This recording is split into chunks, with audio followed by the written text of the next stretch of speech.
Hello everyone, we are from Creative Teaching. This is our new project, Android based mobile pump starter. In this project we are using 12 volt power supply, voltage regulatory circuitry, and second one is a SC05 module for the communication, Arduino Nano for the controlling the system, liquid crystal display, relay and buzzer controlling circuitry.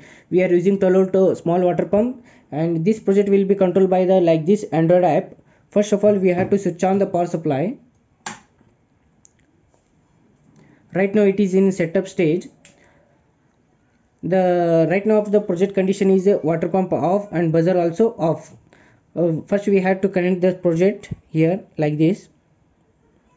Now it is connecting. Once connected we can start the project with Android app. Now it is connected. Let's turn on the water pump first of all.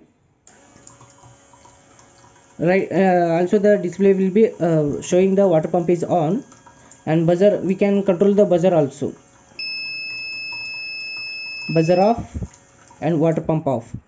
Like this system the project is working. If you want this project, please contact us in Instagram or in WhatsApp. All the details are available in description. If you want this project, please contact us.